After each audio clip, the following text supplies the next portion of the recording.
This is all the journalists in. Ready?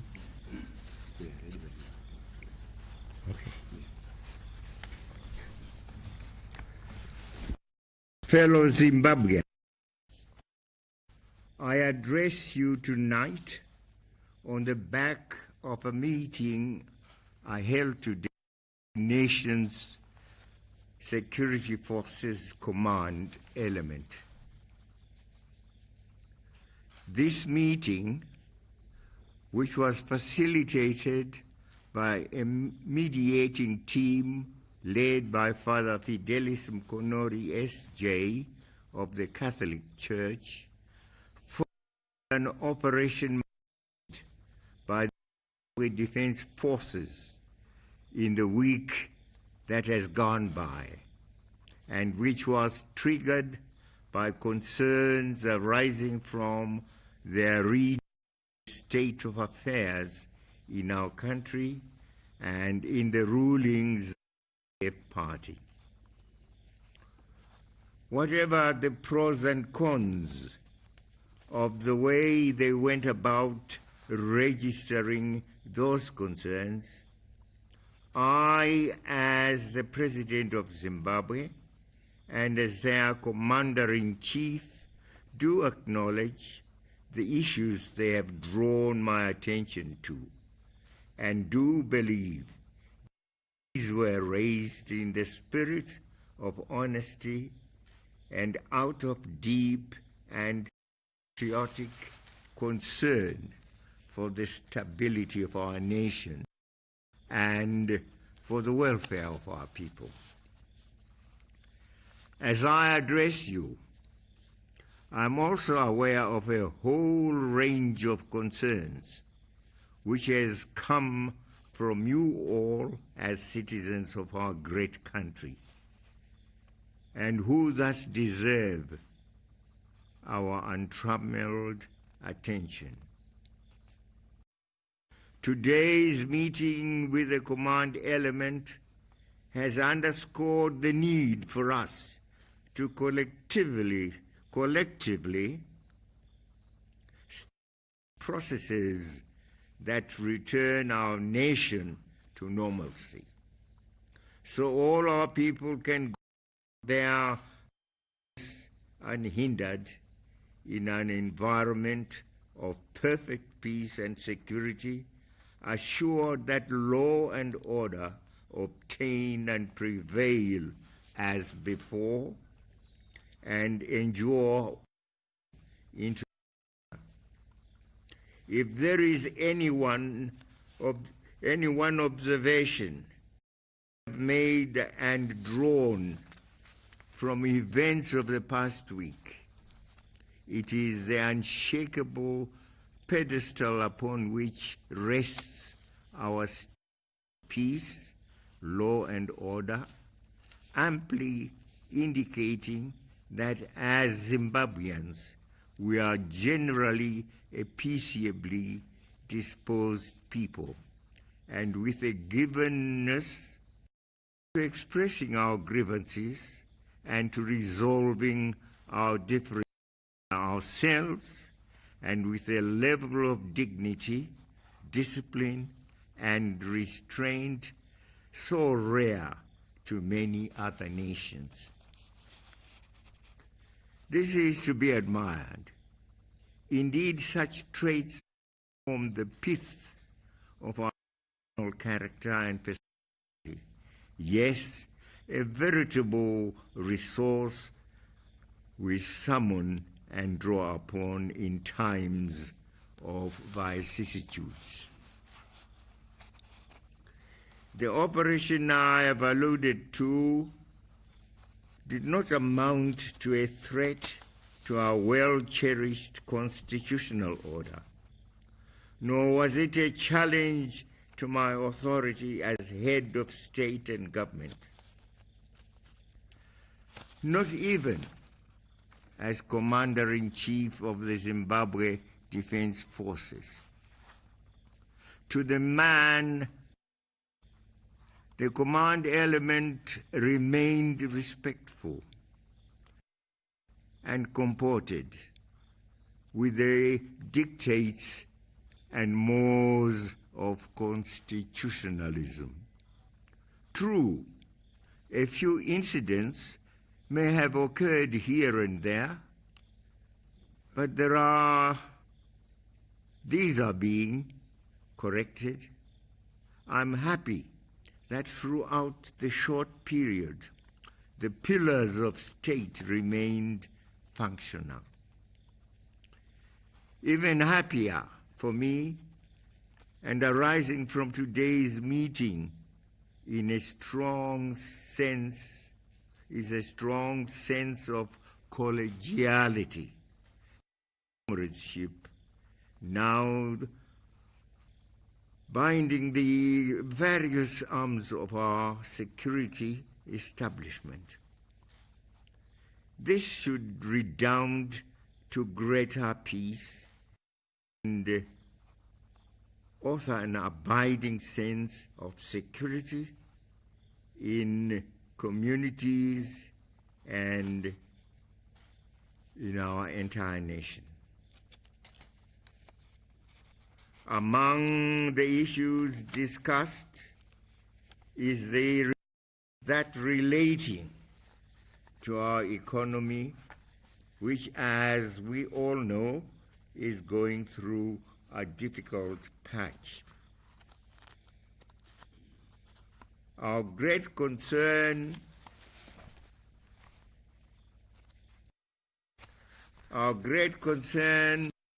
to that guide the operations of all its organs. No, that jump. Of greater concern, may I read this again? I beg your pardon. Of greater concern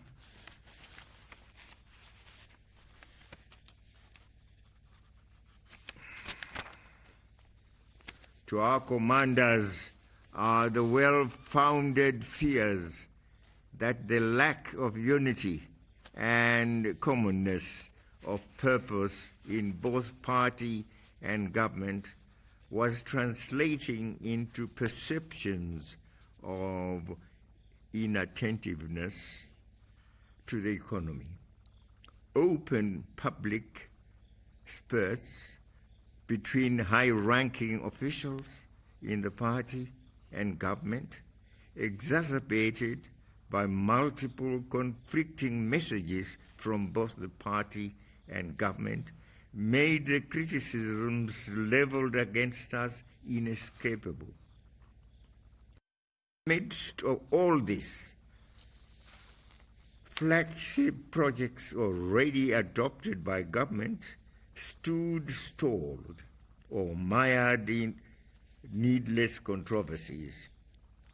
All this now has to stop as we inaugurate a new work culture and pace which will show a strong sense of purpose and commitment to turning around our economy in terms of our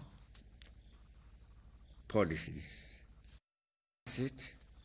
Government remains committed to improving the social and material conditions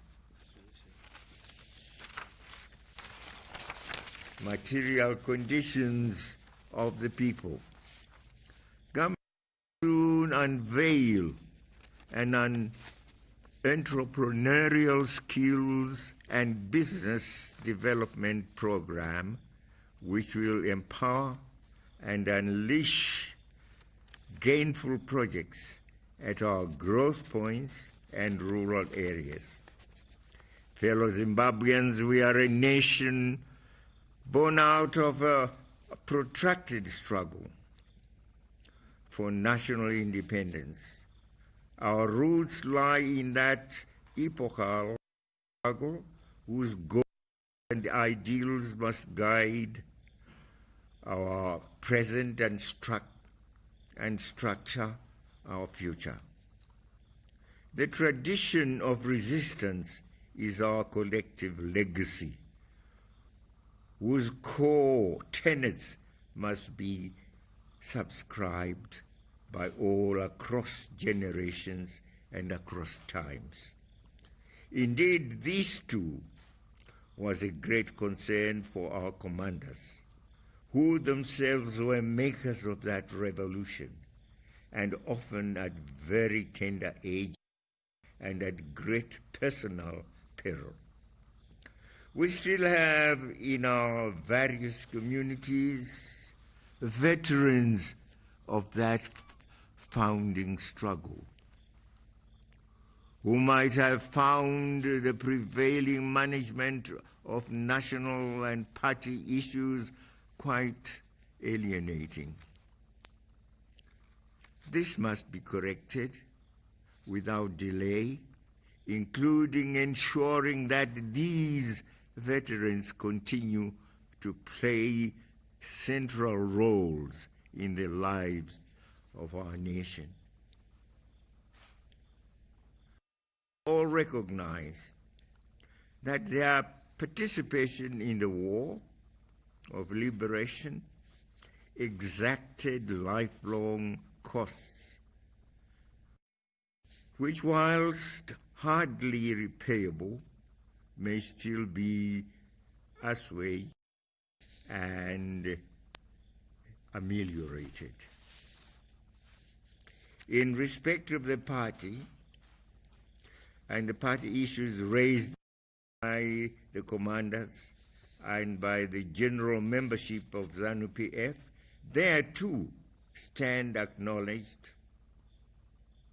These two stand acknowledged.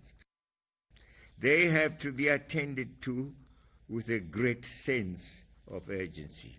However, I am aware that as a party of liberation, Zanu-PF has over the years written elaborate rules and procedures that guide the operations of all its organs and personnel. Indeed, the current criticism raised against the command element,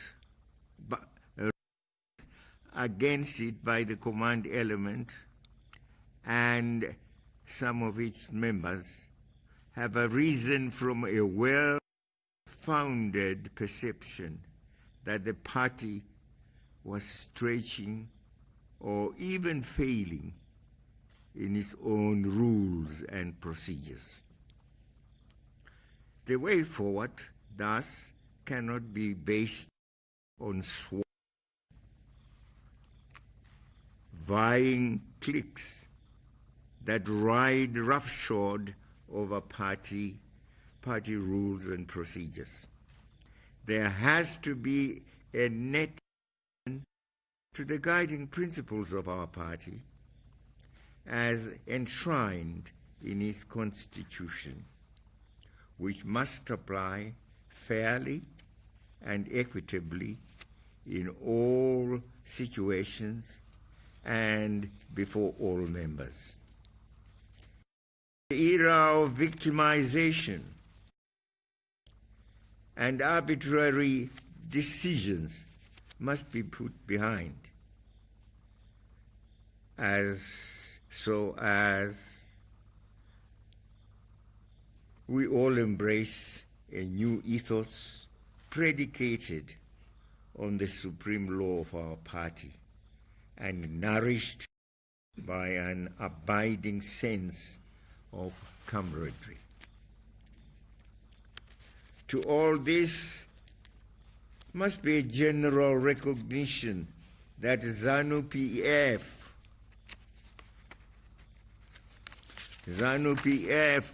is a party of traditions and has been served by successive generations bound together by shared ideals and values which must continue to reign supreme in our nation.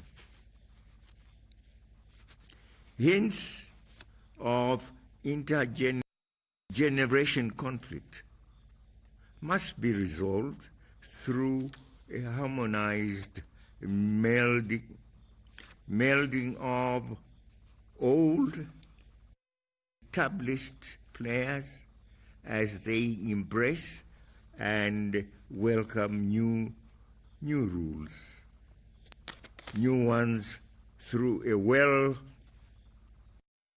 sense of hierarchy. And indeed, all these matters will be discussed and settled at the forthcoming Congress within the framework of a clear roadmap that seeks to resolve once and for all any omissions or contradictions that have affected our party negatively. The Congress is due in a few weeks from now. I will preside over its processes, which must not be prepossessed by any acts calculated to undermine it or to compromise the outcomes in the eyes of the public. As I conclude this address, I am aware that many developments have occurred in the party or have been championed and done by individuals in the name of the party. The failings of the past and the anger these might have triggered in some quarters, such developments are quite understandable. However, we cannot be guided by bitterness or vengefulness, both of which would not make us any better party members or any better Zimbabweans. Our hallowed policy of reconciliation, which we pronounced in 1980, through which we reached out to those who had occupied and oppressed us for nearly a century, and those we needed fire with in a war, surely cannot be unavailable to our own, both in the party and in our nation. We must learn to forgive and resolve conditions, real or perceived, in a comradely Zimbabwean spirit. I am confident that our whole nation at all levels gets refocused as we put shoulder to the wheel amidst the promising agricultural season or rains. Let us all move forward, reminding ourselves of our wartime mantra. Weneni nebasa. I thank you and good night. Sorry. One or two.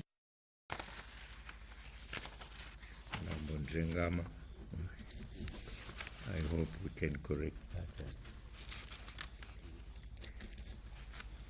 It's a long speech.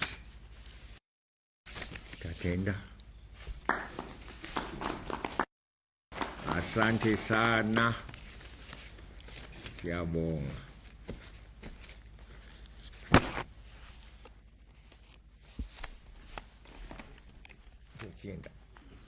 Okay, thanks. All right.